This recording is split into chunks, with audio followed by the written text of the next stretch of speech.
கடவுளுடைய பெயரை சொல்லி பல அறியாமையின் சண்டைகளும் சச்சரவுகளும் மத வெறியினர் செய்கின்ற கலவரங்களையும் பற்றி சிந்திப்போம். Let us first discuss the religious wars or wars in the name of God which are taking place because of the ignorance of humanity. கடவுளுடைய அருள் ஒரு பெரும் சக்தி வாய்ந்ததுதான். God's grace is a very potential one. ஒவ்வொரு மனிதனும் தனக்கு என்று ஒரு பேரையும் புகழையும் உலகத்தில் தனக்கு என்று ஒன்றை சிந்திக்கின்ற பொழுது அங்கே அவனிடத்தில் ஒரு சுயநலம் வருகின்றது. When any man thinks in terms of himself, then a selfishness comes over him, an egoism comes over him.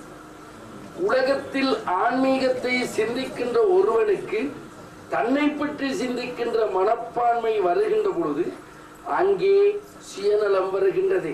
So when those who have to think in terms of spirituality, when they really think of themselves, then egoism envelops them.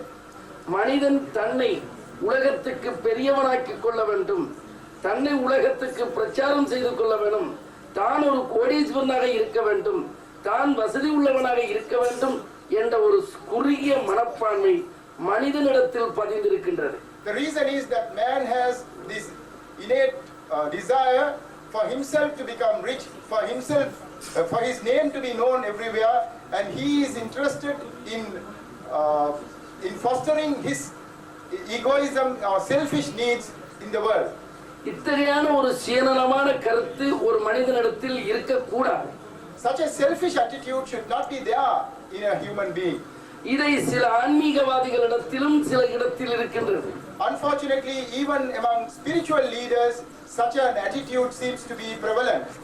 இப்படி இருந்து கொண்டு இருப்பதனால்தான் இந்த மாதிரி மனப்பான்மை இருந்தால் ஜாதி, மதம், இனம், பிரிவினை உருவாகத்தான் செய்யும். So when those who are involved in religiousness have this selfish attitude, then you could expect such differences with regard to caste, creed, religion, language, and so on. இவை எல்லாத்தையும் நாங்கள் இல்லாமலாக்க வேண்டும் என்று எண்ணினால் இறைவனை தவிர்த்து மற்றவையில் எங்களுடைய மனங்களை செலுத்தக்கூடாது. If you want to put an end to this, the only way out would be to have your mind completely focused towards divinity and not in anything else. அடுத்தது, நாட்டில் இன்றைக்கு ஆயிரக்கணக்கான சிசுக்கள், மக்கள் பஞ்சத்திலும் கஷ்டத்திலும் இறந்து கொண்டு வருகிறார்கள். Next, there are so many thousands and thousands children and adults who are dying of starvation in many parts of the world. நாங்கள் குழந்தைகள் இறப்பதை மட்டும் நினைக்கிறோம். We are only talking about the children dying of starvation. அது மட்டுமல்ல, இந்த உலகத்தில் இன்றைக்கு எத்தனையோ செடி, கொடி, மரம், எல்லா விதமான இனங்களும் இறந்து கொண்டுதான் வருகின்றது. It is not only children, there are so much of vegetation that is being completely routed. There are so many animals, birds, and so many other beings which are now being completely routed out of this world. உலகத்தில் அழிவு என்பது இப்போது அதிகரித்துக் கொண்டு வருகின்றது. So destruction seems to be at its peak at this time. நாங்கள் M இனம் அழிகின்றது என்பதை சிந்திக்கிறோம். உலகத்தில் எத்தனையோ இனங்கள் அழிந்து கொண்டு வருகின்றது. So we are worried about the future of the humanity, but there are so many other beings which are being also destroyed. இது எப்பயோ அழிய தொடங்கிவிட்டது. Somehow the other destruction or the process of destruction seems to have started.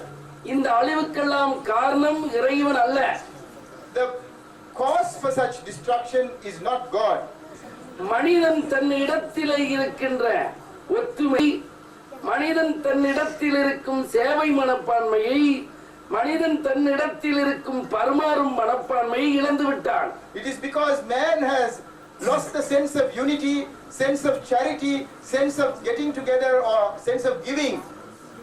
அவன் தன்னையும் தன் நாட்டையும் தன் இனத்தையும் தன் மதத்தையும் தன் ஜாதியையும் தன் குலத்தையும் என்று ஒரு தனக்கு என்று ஒரு வட்டத்தை போட்டு பார்க்க வழிகட்டு விட்டான். Man has built up a watertight compartment around himself, his country, his language, his religion, and so on.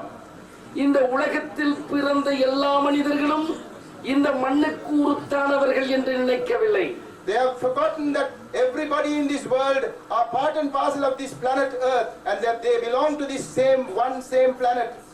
நாங்கள் எல்லோரும் இருப்பது ஒரே உலகம் என்பதை மறந்து விட்டார்கள். They forget that they are members of one world.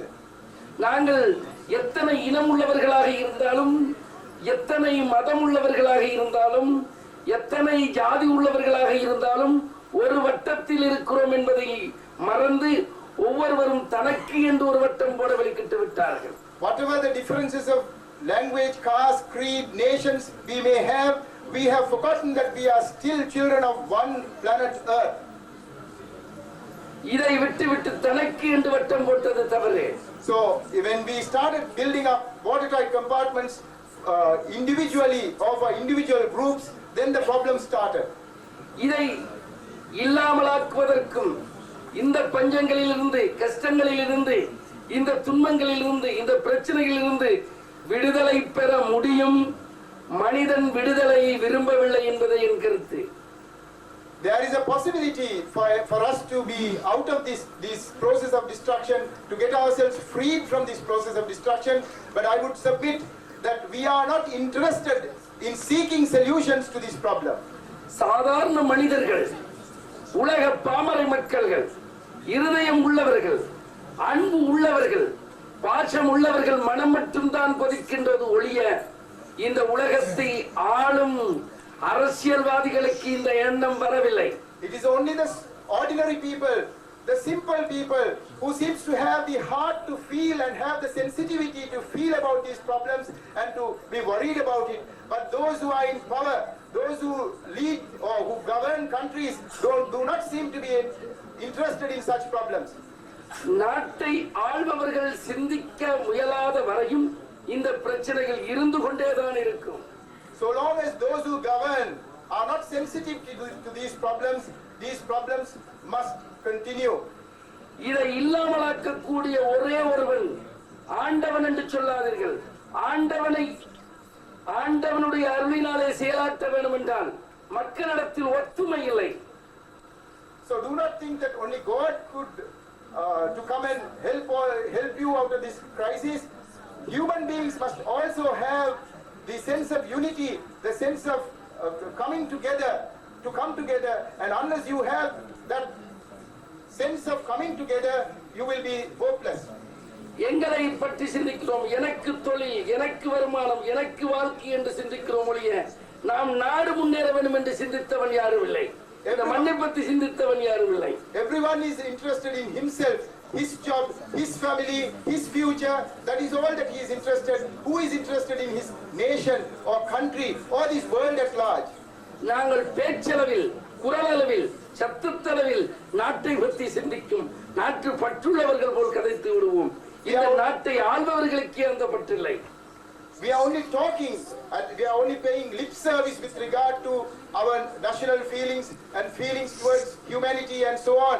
But those who are governing, those who are in power, they are in reality are not interested in all these problems. இதை தீர்க்கக்கூடியது எமது நாட்டு அரசியல்வாதிகள் நிச்சயம் இதற்கு முடிவெடுக்க வேண்டும். அவர்கள் எடுக்காமல் அவர்கள் வசதியில் இருப்பதனாலே, அவர்கள் சகல பந்தங்களையும் அனுபவிப்பதனாலே அவர்களுக்கு இது தெரியவில்லை. Those who are in power can easily bring about solutions to these problems, but because they are in power, because they are in luxurious circumstances, because they are well off, they are not interested in bringing solutions to these problems.